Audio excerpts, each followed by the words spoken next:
जिंदगी ये नहीं है किसी के लिए, जिंदगी है नबी की, नबी के लिए।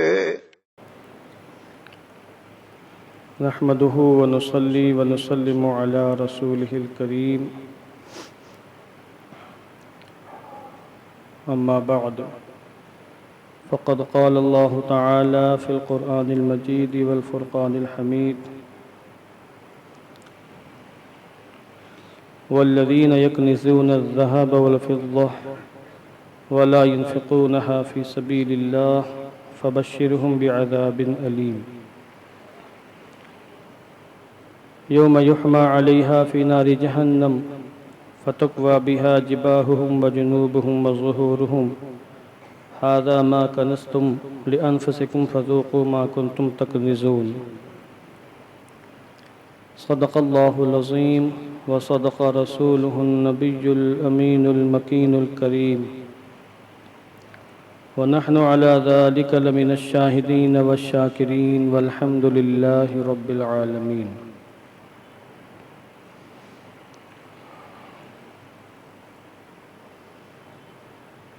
आइए दिल लगाकर अपनी और सारी कायनात के मरकज़ अक़ीदत,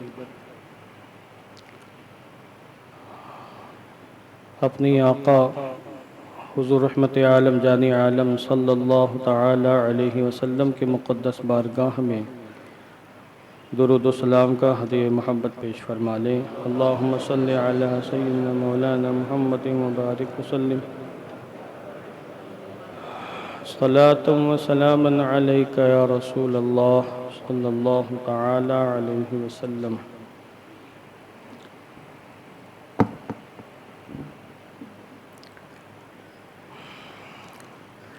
मौलाए सल्लि व सल्लिम दाइमन अबदा अला हबीबिका खैरिल खल्क़ि कुल्लिहिम फ़हुवल्लज़ी तम्म मअनाहु व सूरतुहु सुम्मा इस्तफ़ाहु हबीबन बारिउन नसमी मुनज़्ज़हुन अन शरीकिन फ़ी महासिनिही फ़जौहरुल हुस्नि फ़ीहि गैरु मुनक़सिमी। या रब्बि बिल मुस्तफ़ा बल्लिग़ मक़ासिदना वग़फ़िर लना मा मज़ा या वासिअल करमी।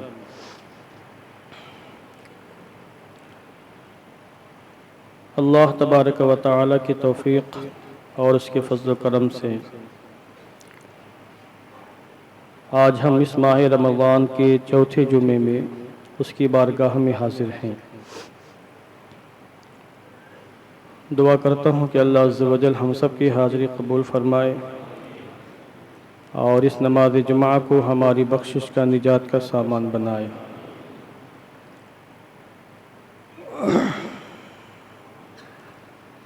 गुज़िश्ता हफ्ते मैंने सहाबा किराम ताबे निज़ाम रिदवानुल्लाहि ताला अन्हुम अजमाइन की सीरत पाक की रोशनी में राह खुदा में सदक़ात व खैरात करने की तरग़ीब दी और उसका तरीक़ा भी बयान करने की कोशिश की।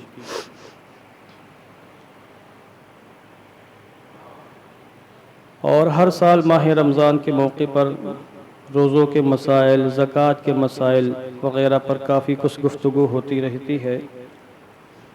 और मैंने अपने रोज़ाना के दुरूस में यानी दुरूस कुरान जो रोज़ाना बाद नमाज ज़ोहर होते हैं, 10 मिनट का दर्स होता है, उसमें भी मैंने काफ़ी कुछ बातें बयान कर दी हैं।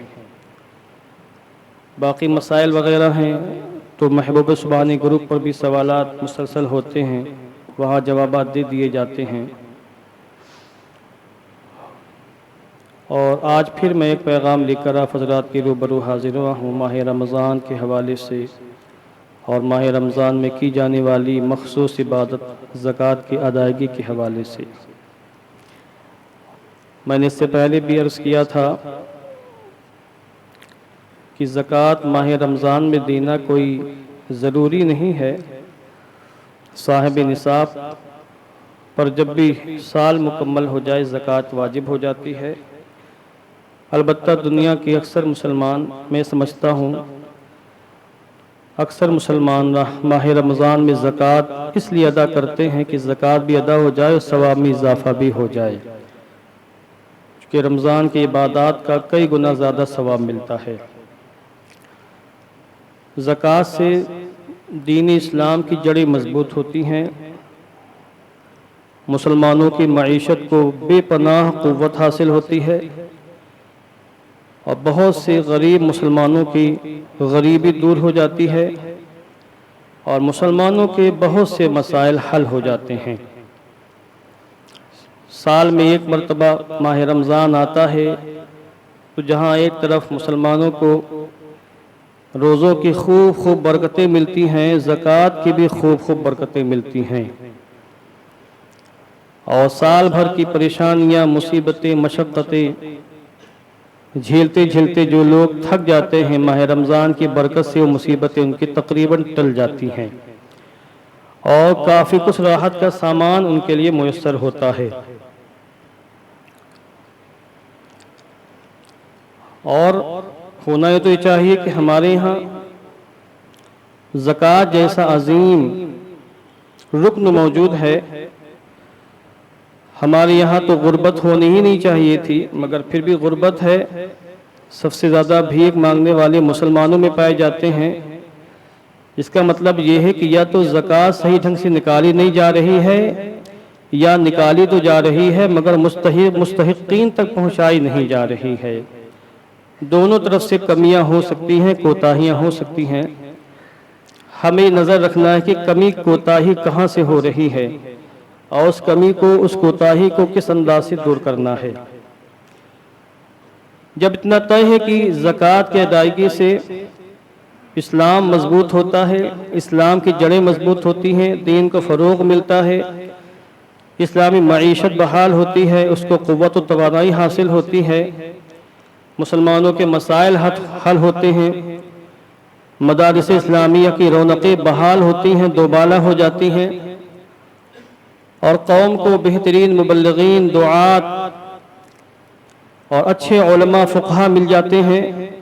जब इतना तय है तो इसका मतलब ये हुआ कि अगर कोई शख्स साहिब निसाब होने के बावजूद ज़कात न निकाले या सही ढंग से अगर ज़कात न निकाले, अदा न करे, तो फिर वो अपने मजहब की जड़ों को, अपने दीन की जड़ों को खोखला करने की कोशिश कर रहा है,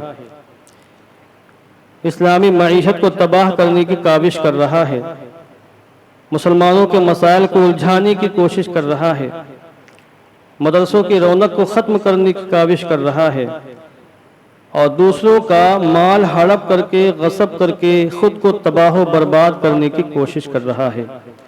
इस कदर सख्त मुजरिम है वो शख्स जो ज़कात को अदा न करे। इंसान नमाज न पढ़े, उसका नुकसान उसकी ज़ात तक महदूद हो सकता है। रोज़ा न रखे, बाहर रोज़ा बनकर, रोज़ेदार बनकर घूमता रहे, घर में चुपके से खाता पीता रहे, बहुत से लोग ऐसे हैं, तो उसका नुकसान उसकी ज़ात तक होगा। मगर अगर कोई इंसान साहिब निसाब और साहिब इस्तिताअत होने के बावजूद ज़कात अदा न करे या सही ढंग से ज़कात न अदा करे, ये ज़कात की अदायगी में कोताही बरते और मुस्तहिक़ीन तक न पहुँचाए, तो उसका नुकसान बहुत दूर तक होता है। उसके नुकसान की जद में बहुत से लोग आ जाते हैं। इसलिए हर साल मैं भी और हमारे दीगर उलमा इस पर तवज्जो देते हैं, रोशनी डालते हैं, कौम को बेदार करने की कोशिश करते हैं और यह अपील करते हैं कि ज़कात भी निकालें और ज़कात मुस्तहिक़ीन तक पहुँचाने की कोशिश भी करें। दोनों तरफ से अगर कोताही होगी तो उसका नुकसान पूरी कौम को, पूरी मिल्लत को भुगतना पड़ सकता है। कुरान मुक़द्दस ने इसीलिए ज़कात न देने वालों के हवाले से सख्त वईदें वारिद हुई हैं और मेरा जहाँ तक कुरान मुक़द्दस का मुताला है, माल दौलत की ज़कात न देने वालों के लिए दो तरह की सज़ाएं कुरान मुक़द्दस ने बयान फरमाई हैं। अब यहाँ तो हमारे हिंदुस्तान में इतने जानवर कोई पालता नहीं कि उस पर ज़कात वाजिब हो, उसकी भी कुछ शर्तें होती हैं। इसलिए हम लोग आम तौर से जानवरों की ज़कात के मसाइल नहीं बयान करते, क्योंकि वो मसाइल मुतहक़्क़क़ नहीं होते, वो शर्तें मुतहक़्क़क़ नहीं होती आम तौर से। वरना जानवरों की ज़कात जो लोग नहीं अदा करते हैं उनके लिए तो अहादीस करीमा में सख्त तरीन वईदें आई हैं। और ये बात हमेशा याद रखिएगा कि जब अहादीस करीमा का नाम लेकर और आयत कुरानिया का जिक्र करके हमारे उलमा फुक़हा वाक़यात बयान करते हैं या कुछ वईदें बयान करते हैं तो ये कोई किस्से कहानियाँ नहीं होती। हम मुसलमान हैं, कुरान मुक़द्दस की आयत तो आयत हर हर्फ हमारा ईमान है। और जो शख्स किसी भी आयत करीमा पर ईमान न रखे, किसी हर्फ को तस्लीम न करे, फिर वो मुसलमानी कहाँ। कुरान मुक़द्दस पर ईमान रखना भी ज़रूरी है और आक़ाए दो आलम सल्लल्लाहु अलैहि वसल्लम के इरशादात पर, आपके अक़वाल पर, तालीमात पर ईमान रखना भी मोमिन होने के लिए ज़रूरी है। तो कुरान मुक़द्दस ने 2 सज़ाएं बयान फरमाई हैं जो लोग माल और दौलत की ज़कात नहीं देते। जानवरों की ज़कात न देने वालों की सज़ाएं खुद आक़ाए दो आलम नूर मुजस्सम ने इरशाद फरमाई हैं कि वो जानवर उनको क़यामत के मैदान में अला रुऊसिल अशहाद सबके सामने रौंदेंगे खुरों से, मारेंगे अपने सींगों को से और अरसा महशर में उठा उठाकर पटखेंगे, चीखें निकल जाएंगी। और ये सारा मामला उनके साथ होता रहेगा जब तक कि लोगों के हिसाब किताब न हो जाए। और जो लोग अपनी दौलत की ज़कात नहीं देते हैं, अपनी दौलत पर सांप बनकर सांप बिच्छू बनकर बैठे रहते हैं और निकालते हुए उनके कलेजे फटते हैं, उनके लिए खुद हुजूर रहमत आलम जानी आलम की ज़बानी अल्लाह ने बयान फरमाया है कि वल्लज़ीन यकनिज़ून अज़-ज़हब वल-फ़िद्दा वला यनफ़िक़ूनहा फ़ी सबीलिल्लाहि फ़बश्शिरहुम बिअज़ाबिन अलीम। वो लोग जो सोना चांदी जमा करते हैं, कंज का ज़ख़ीरा करते हैं और राह खुदा में खर्च नहीं करते, ऐ महबूब आप उन्हें दर्दनाक अजाब की बशारत दे दीजिए। सिर्फ अजाब की नहीं, दर्दनाक अजाब की। अजाब होता ही दर्दनाक है, अगर आप सोचें जिस अजाब को खुद खुदा दर्दनाक कह दे वो कितना दर्दनाक होगा। दर्दनाक अजाब की बशारत दे दें, खुशखबरी सुना दे उन लोगों के लिए जो ज़हब और फिद्दा को जमा करते हैं, खर्च नहीं करते हैं। सोने को अरबी में ज़हब कहते हैं, चांदी को अरबी में फिद्दा कहते हैं। तो पहले जमाने में सोने चांदी के सिक्के चलते थे, दिरहम और दनादीर। सोने का सिक्का दीनार कहलाता था और चांदी का सिक्का दिरहम कहलाता था। आज तो करेंसियां चलती हैं, नोट चलते हैं, सोने चांदी के सिक्के दुनिया में कहीं नहीं चलते। तो आज इसका मतलब क्या होगा? देखिए, सोना चांदी किसी भी शक्ल में हो, सोना चांदी अगर इंसान ने जमा की है या सोने चांदी के सिक्के जमा किए हैं या ऐसी करेंसियां हैं, नोट है जिनसे सोना चांदी खरीदा जा सकता है, जैसे हमारे हिंदुस्तानी नोट, इन्हीं के जरिए से सोना चांदी लोग खरीदते हैं सोनारों के पास जाकर।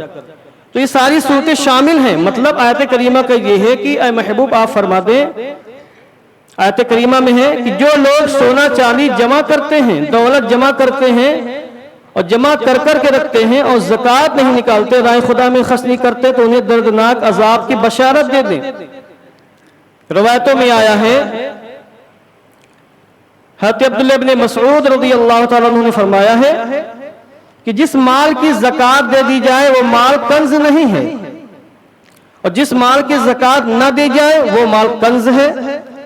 आयत करीमा में अल्लाह ने कंज को जमा करने से मना फरमाया है, यानी ऐसा माल जमा करने से मना फरमाया जिस माल की ज़कात न दे दी जाए। इसका मतलब यह हुआ कि माल जमा करना आयब की बात नहीं है, जमा कर सकते बशर्ते कि ज़कात अदा कर दी जाए। माल का हक अदा कर दिया जाए। हर शय का एक हक है, जिस्म का हक है, रूह का हक है, कुरान का हक है, आपके बाल बच्चों का हक है, पड़ोसियों का हक है। तो माल का भी अल्लाह ने हक मुकर्रर फरमाया है। वो हक ये है कि ज़कात निकाली जाए। इसी आयत करीमा के आखिर में अल्लाह ने फरमाया, यौम युहमा अलैहा फी नारि जहन्नम फतुक्वा बिहा जिबाहुहुम व जुनूबुहुम व ज़ुहूरुहुम, कि जब क़यामत के दिन उसी सोने चांदी को जहन्नम की आग में तपाया जाएगा और फिर ज़कात न देने वालों की पेशानी को, इसको जबा, जबहतुन की जमा जबा, इसको पेशानी को बोलते हैं, पेशानी को दागा जाएगा और करवटों को दागा जाएगा और पुश्त को, पीठ को दागा जाएगा और ये कहा जाएगा, हाज़ा मा कनज़्तुम लिअन्फुसिकुम फ़ज़ूक़ू मा कुन्तुम तकनिज़ून, चखो ये वही है जिसे तुमने जमा किया था, तो अपने जमा किए हुए खजाने का अब मजा चखो। ये कुरान मुक़द्दस में अल्लाह ने बयान फरमाया है। तो अगर हमारा कुरान मुक़द्दस पर ईमान है तो यकीनन हमारे इस आयत करीम पर ईमान होगा। और जब इस आयत करीम पर हमारा ऐसा ईमान है जो डावाडोल नहीं हो सकता, जिसमें जर्रा बराबर शक व शुबे की कोई गुंजाइश नहीं है, ऐसा मजबूत, ऐसा ठोस, ऐसा तवाना ईमान है, तो फिर उन लोगों को जो मोमिन कहलाने के बावजूद ज़कात नहीं अदा करते हैं, इस तरह के अज़ाब में मुब्तला होने का बिल्कुल यकीन रखना चाहिए। हज़रत अबू हुरैरा रज़ियल्लाहु ताला अन्हु से रिवायत है, बुखारी के अंदर भी है और मुस्लिम शरीफ के अंदर भी है, दीगर कुतुब हदीस के अंदर मौजूद है कि क़यामत के मैदान में फरिश्ते सोने चांदी की तख्तियां बनाएंगे। जिस खजाने को जमा किया गया था उसकी सोने चांदी की तख्तियां बनेंगी और फिर उन तख्तियों को जहन्नम की आग में तपाया जाएगा। अब आप गौर फरमाएं, फरिश्ते तपाने वाले तख्तियां सोने चांदी की हैं और इंसान नहीं तपाएंगे, फरिश्ते उसको जहन्नम में तपाएंगे। और फरिश्तों की ताकत और कुव्वत का अंदाजा हम नहीं लगा सकते, बहुत ज्यादा अल्लाह ने ताकत और कुव्वत से नवाजा है। और फिर जहन्नम की आग के मुकाबले में जिन दुनिया की आग की कोई हैसियत नहीं है। जहन्नम की आग तो इस कदर सख्त है कि अगर सुई के छेद के बराबर खोल दी जाए तो दुनिया वाले जलकर राख हो जाए, कोई जिंदा बाकी न बचे। ये जहन्नम की सख्ती का आलम है। क़यामत के मैदान में जहन्नम की इस तरह सख्त तरीन आग में, तारीक तरीन आग में, दर्दनाक आग में, खौफनाक आग में तख्तियों को जब तपा दिया जाएगा तो उसके बाद जिन्होंने दुनिया में ज़कात नहीं दी थी उनके जिस्मों को दागा जाएगा, उनके जिस्मों को छलनी किया जाएगा और उन्हीं तख्तियों से उनके जिस्मों के परखचे उड़ा दिए जाएंगे। दुनिया में तो कोई मुसीबत आ जाए, एक वक्त इंसान बर्दाश्त करता है और जब नाकाबिले बर्दाश्त होती मुसीबत तो फौत हो जाता है, इंतकाल हो जाता है, छुटकारा मिल जाता है उस मुसीबत से। मगर क़यामत के मैदान में कहाँ छुटकारा मिलने वाला है? वहां तो मौत आने वाली नहीं है, वहां तो सिर्फ झेलना ही झेलना है, बर्दाश्त करना ही बर्दाश्त करना है। और फिर फरिश्तों की तपाई हुई तख्तियां किस कदर सख्त होंगी उसका अंदाजा हम नहीं लगा सकते हैं। ये तो एक रिवायत मैंने पेश की है, अबू ज़र ग़िफ़ारी की रिवायत में इससे सख्त अल्फाज मौजूद हैं। वो फरमाते हैं कि जो लोग ज़कात नहीं निकालते हैं उनको बशारत दे दो जहन्नम के गर्म पत्थर की। यह अबू ज़र ग़िफ़ारी से रिवायत है, जहन्नम के गर्म पत्थर की बशारत दे दो जो ज़कात ना देने वाले के पिस्तान के सिरे पर रखा जाएगा। यानी सीने पर जो पिस्तान होता है उसका जो सिरा होता है उस पर रखा जाएगा तो वो सीने को तोड़ता फोड़ता हुआ अंदर दाखिल होगा और उसके कंधे से बाहर निकल जाएगा। कंधे पर रखा जाएगा तो सीने को फाड़ते हुए उसके सीने को फाड़ते हुए सीने के अगले हिस्से से निकल जाएगा। और यह है अबू ज़र ग़िफ़ारी की रिवायत है। और कोई ये समझता होगा कि जिस्म तो छोटा है, किसी ने बहुत ज्यादा जोड़ा होगा तो उसको कैसे सजा मिलेगी, तो इसको अभी हज़रत अब्दुल्लाह इब्न मसूद की रिवायत में बिल्कुल वाज़ेह कर दिया कि क़यामत के दिन ज़कात न देने वालों का जिस्म फैलाया जाएगा। और काफिरों के बारे में बिलखुसूस रिवायतों में आया है, काफिरों के बारे में उनका जिस्म तो बहुत ज्यादा फैला दिया जाएगा, हत्ता कि बास काफिरों के जिस्म इतने बड़े होंगे कि उनके मुंह का एक एक दांत उहुद पहाड़ के बराबर होगा, फिर उनको सजा दी जाएगी जहन्नम में। मगर मुसलमानों के बारे में भी आया कि जो लोग मुसलमान हो जाने के बावजूद, ज़कात फर्ज हो जाने के बावजूद नहीं देते थे, क़यामत के दिन का जिस्म को फैलाया जाएगा। इतना फैलाया जाएगा, इतना फैलाया जाएगा कि हर सिक्का अलग अलग लागेगा। न कोई सिक्का किसी सिक्के के ऊपर रखा जाएगा, न कोई सिक्का किसी सिक्के से मिलेगा। इस अंदाज का जिस्म फैलाया जाएगा। गोया कि अगर किसी ने लाखों करोड़ों जोड़ के रखे होंगे, ज़कात नहीं दी होगी, तो लाखों करोड़ों सिक्के उसके जिस्म को अलग अलग छलनी करेंगे, अलग अलग दागेंगे और अलग अलग अंदाज में उसको तकलीफ पहुंचाएंगे। इस तरह की मुतअद्दिद रिवायतें मौजूद है। मगर जिनके दिलों में माल की मोहब्बत घर कर जाती है, वो आंखें बंद कर ये सारी बातें सुन लेते हैं, फिर सोचते हैं देखा जाएगा, देख लेंगे जो होगा, तौबा कर लेंगे, अल्लाह तौबा की तौफीक दे देगा और फिर देखा जाएगा। ऐसे लोगों से मैं मशवरा देता हूं कि आप घर में जाएं, मत देखें, आप वो तो मरना बहुत न जाने कब मरना होगा आपको।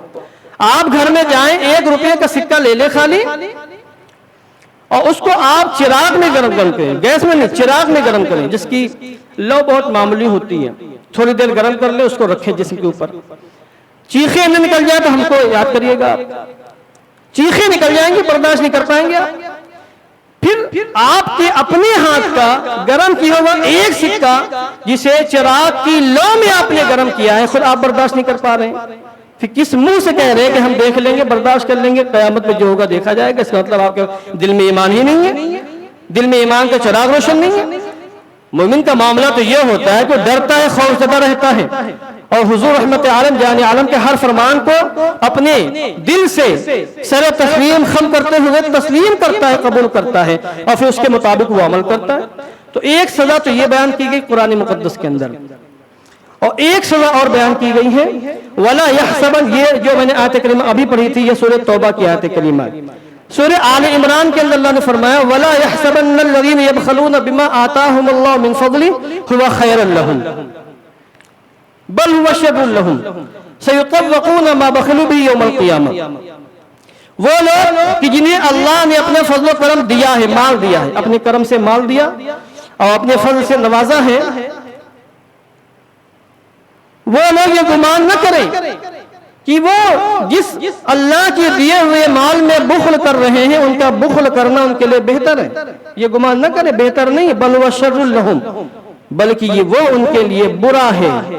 सयुतव्वक़ूना मा बखलू बिही यौमल क़ियामह, अन करीब जिस माल में बुख्ल किया है क़यामत के दिन उसी माल को तोक बनाकर गले में उनके डाल दिया जाएगा। अब इसकी तशरीह व तौज़ीह में कई अहादीस करीमा मरवी हैं। एक हदीस पाक का खुलासा बयान करता हूँ। रवायतें कई तरह की हैं, वक्त में इतनी ज्यादा गुंजाइश तो नहीं कि मैं सबको बयान करूं। एक रवायत बयान कर रहा हूं। हम सब के आका हुजूर रहमत आलम जाने आलम सल्लल्लाहु अलैहि वसल्लम ने इरशाद फरमाया क़यामत के दिन जिसने ज़कात नहीं दी होगी उसको लाया जाएगा। ये इतनी सजाएं सख्त क्यों हैं? कभी आपने गौर किया है इतनी सख्त सजाएं क्यों बयान की गई हैं ज़कात न देने वालों के लिए? क्योंकि ज़कात न देने वाला बहुत बड़ा मुजरिम है, पूरी कौम के साथ धोखा करने वाला है, फ्रॉड करने वाला है। यतीमों का माल, बेवाओं का माल, मिस्कीनों का माल, अपने बच्चों को खिलाने वाला, खुद खाने वाला, अपने बच्चों को खिलाने वाला है, कौम के साथ गद्दारी करने वाला है, मिल्लत के साथ गद्दारी करने वाला है, इस्लाम की जड़ों को कमजोर करने वाला है। मदारिस जो दीन इस्लाम का मजबूत किला है, जिनसे फितनों का जवाब देने वाले उलमा पैदा होते हैं, इस्लामी मसाइल हल करने वाले उलमा पैदा होते हैं, लोगों की हिदायत का फरीज़ा अंजाम देने वाले फुक़हा पैदा होते हैं, इस्लाम की रोशनी में मुसलमानों के मसाइल हल करने वाले अफराद पैदा होते हैं। उन मदारिस की जड़ों को खोखला करने वाले वो लोग जो ज़कात नहीं अदा करते हैं तो कितने बड़े मुजरिम होंगे। एक इंसान किसी एक शख्स का हक मान ले तो हम तो उसको मुजरिम कहते हैं, 10 जगह जाकर उसकी मजम्मत करते हैं कि उसने मेरा हक मान लिया, मेरा माल गसब कर लिया, मेरा माल नहीं दिया। और एक इंसान जो 1000 लोगों का माल दबाए बैठा हुआ है तभी वो पूरे मुआशरे में इज्जत की नजर से देखा जाता है। क्यों? इसलिए कि शरीयत की नजर, शरीयत हमारी नजर में कमजोर है, शरीयत की वैल्यू नहीं है, इज्जत नहीं है। हम तो उसे इज्जत वाला मानेंगे जिसको हमारी शरीयत ने इज्जत दी है, और उसे हम जलील मानेंगे जिसको शरीयत ने जलील कहा है। वो लोग यकीनन जलील है, मुजरिम है, जो अपना माल राह खुदा में खर्च करके माल का हक नहीं अदा करते हैं। तो यहाँ पर एक हदीस पाक हुजूर फरमाते जो ज़कात नहीं देता उसको क़यामत में लाया जाएगा। जो होने वाला था हुजूर ने उसको बयान फरमाया, कोई किस्से लतीफे नहीं सुनाए हुजूर ने, और लाया जाएगा। फिर उसका माल इंतहाई खतरनाक जहरीले अजदहे की शक्ल में उसके सामने लाया जाएगा। वो सांप उसके सामने आएगा, ये पहचानेगा नहीं कौन है, पूछेगा कौन है तू, कहेगा मैं तेरा माल हूं जिसको तूने दुनिया में सीने से लगाया था, मोहब्बत की थी, आज मैं तेरा दुश्मन हूं, ला तेरा हाथ कहाँ है, मैं तेरा हाथ चबाऊंगा। ये हाथ छुपाने की कोशिश करेगा, वहां से भागने की कोशिश करेगा, भागेगा कहां जाकर, और कहां भाग भी सकता है अल्लाह की पकड़ से। तो वो अजदहा कहेगा, हुजूर फरमाते हैं वो कहेगा कि जब तुमने गुनाह कर ही लिया है दुनिया में तो अब भाग कर जाओगे कहां, मुझसे भाग नहीं सकते हो, ये अल्लाह का फरमान है, हाथ लाओ अपना। वो अपना हाथ पेश करेगा और ये अजदहा उसके हाथ को चबा डालेगा, खा लेगा।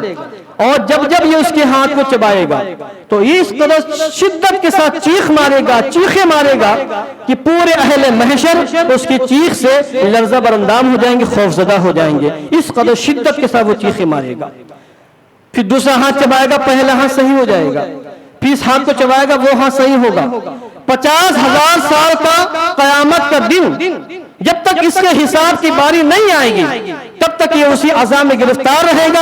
अर्श महशर में सबके सामने इंतहाई जिल्लत के साथ इसको धुतकारा जाएगा, गिरफ्तार आदाब किया जाएगा, तकलीफों में मुब्तला रखा जाएगा। उसके बाद अल्लाह की बारगाह में इंतहाई जिल्लत के साथ इस हाल में पेश किया जाएगा कि इसके हाथों को सांप ने खा लिया होगा, ताकि इस बात की शहादत हो कि दुनिया में ये वो शख्स था जो ज़कात के फर्ज हो जाने के बावजूद ज़कात अदा नहीं करता था। उसके बाद बार रवायतों में है कि इसको मौकूफ रखा जाएगा, या तो जन्नत में डाला जाएगा या जहन्नम में, जैसा फैसला होगा। और बार रवायतों में है कि फरिश्ते चेहरे के बल घसीटते हुए उसको, यानी पांव पकड़कर चेहरे के बल घसीटेंगे और ले जाकर जहन्नम की आग में झोंक देंगे। फिर जब अल्लाह चाहेगा तो उसको माफ किया जाएगा, अगर वो साहिब ईमान होगा। ये है उन लोगों की सजा जिनको खुद कुरान मुकद्दस ने बयान किया है। हदीसों में तो लोग शोशा निकाल लेते हैं कि हदीस सही है कि ज़ईफ है, मौजू है, हसन है, किस दर्जे की। यहां तो कोई शोशा कोई नहीं निकाल सकता है। हर आयत करीमा कतई है, यकीनी है, और हर आयत करीमा पर ईमान रखना फर्ज है, जरूरी है मोमिन होने के लिए, मुसलमान होने के लिए। इसलिए हमें दुनिया की मोहब्बत में गिरफ्तार होकर अपने आप को, अपनी औलाद को, अपनी नस्लों को तबाह बर्बाद नहीं करना चाहिए। 2.5% कोई ज्यादा माल नहीं है, आप निकालना चाहें तो आप निकाल सकते हैं। बस ये कि दिल में जिसके अल्लाह की मोहब्बत होगी, रसूल पाक की कदर होगी, वो यकीनन इन तमाम फरामीन को नजरअंदाज नहीं करेगा। आज एक फैशन चल गया है, देखिए ज़कात न देना जिस तरह जुर्म है, ज़कात वसूल करना भी जुर्म है। जिन पर ज़कात फर्ज हो, ज़कात न दे तो सख्त तरीन मुजरिम है। और जो ज़कात के मुस्तहिक नहीं है वो ज़कात वसूल करे अपने लिए, वो भी सख्त तरीन मुजरिम है। कसे बाशद, चाहे वो गली कूचों में घूमने वाला भिखमंगा हो, हाथ फैलाने वाला, जिसके घर में पैसा है, साहिब निसाब है, न फकीर है न मिस्कीन, मुजरिम है वो।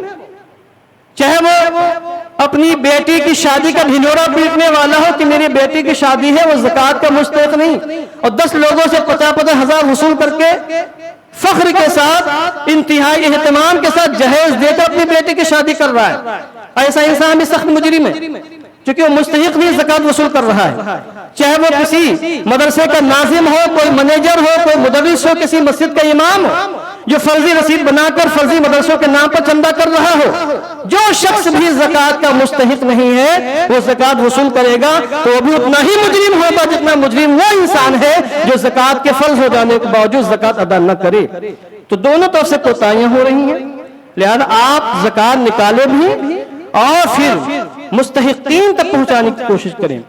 जिन लोगों के बारे में शक हो जाए, डाउट हो जाए, आप तफ्तीश कर लें, इत्मीनान हासिल कर लें, प्यार के साथ, मोहब्बत के साथ। किसी को झिड़कने की हाजत नहीं है, किसी को डांटने की हाजत नहीं है। सबसे प्यार मोहब्बत से बात करें जो भी आपके पास ज़कात की रकम ले रहे हैं। मगर अगर आपको शक हो जाए, कोई नया बंदा है, आप जानते नहीं है, तो फिर आप थोड़ी तफ्तीश कर लें, क्योंकि फराड रोज बहती गंगा में सभी हाथ धो रहे हैं, इतना फराड हो रहा है। एक शख्स कई मदरसों के रसीदे फर्जी छपवा कर चंदे कर रहा है। अब होता क्या है कि जहां जाना चाहिए रकम वहां नहीं जा पाती, फिर नुकसान मदरसों का भी होता है, नुकसान अफराद का भी होता है। और आज शादी ब्याह के नाम पर भी बहुत ज्यादा लोग खर्च कर रहे हैं। इससे पहले मैंने जहेज के हवाले से कई बार गुफ्तगू की है। और आज ज़कात की रकम लोग, हमारे अहबाब, न जाने क्या उनको हो गया है, हीला शरीय करवा करके उन लोगों को ज़कात की रकम दे रहे हैं जो ज़कात के मुस्तहिक नहीं है। शादी के बारे में तो हुक्म यह है कि सादे अंदाज में शादी करो, कोई तिकरीमबाजी नहीं है, कोई तमाशाबाजी नहीं है। शादी तो आसान है, हल्के अंदाज में शादी करो। जो जहेज मांगे उससे शादी मत करो, अल्लाह जब चाहेगा तो शादी हो जाएगी। फला साहब ने गाड़ी मांगी, हमको गाड़ी का एहतमाम करना है, उसने आज गाड़ी मांगी, कल वो बगला मांगेगा। जब वो इंटरनेशनल फकीर बना बैठा हुआ है और उसके दिल में तुम्हारी बेटी की कद्र नहीं है, बेटी की बोली लगा रहा है वो, तो हमको गाड़ी चाहिए, तो ऐसे शख्स की बोली को ठोकर से उड़ा दो, उससे शादी मत करो। जब अल्लाह चाहेगा तब शादी होगी। मगर उसके लिए ज़कात रकम वसूल की जा रही है और हमारे बहुत से अहबाब लंबी लंबी रकम मदरसों की काट कर दे रहे हैं। ठीक है, दें आप, मैं मना नहीं कर रहा हूं, मगर तफ्तीश कर लें, हिसाब से दें, एहतियात के साथ दें। ऐसा ना हो कि आपकी रकम गैर के पास चली जाए, दूसरे के पास चली जाए, और फिर यह भी ना हो कि आप मदरसे की रकम काट के दे दें।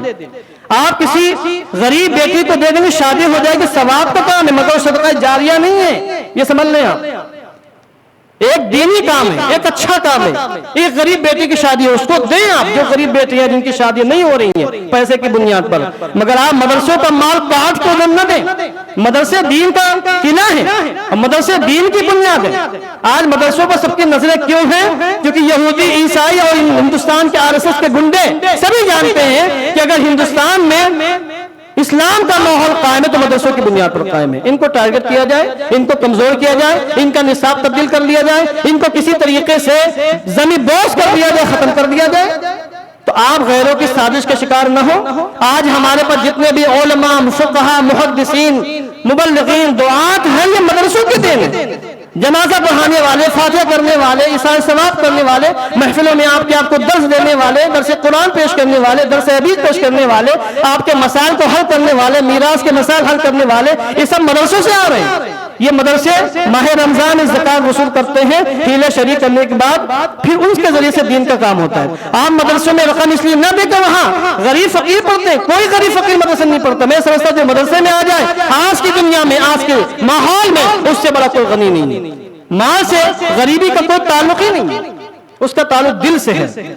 समझे आप मदरसों को इसलिए दे कि मजबूत किला है, इनसे दीन का काम होता है। अगर हम नहीं देंगे तो दीन का काम ठप हो जाएगा, दीन कमजोर हो जाएगा, हमारी माइशत भी कमजोर होगी, दीन भी कमजोर हो जाएगा। आज तरह तरह के फितने उठ रहे हैं, उन फितनों का जवाब कोई कारिश का बच्चा नहीं देता है।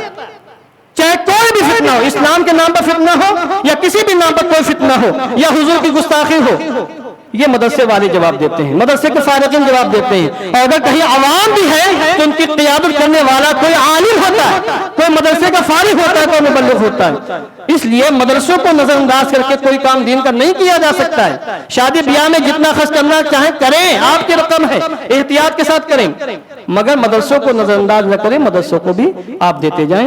अल्लाह रब्बुल इज्जत हम सबको तौफीक खैर से माला माल फरमाए।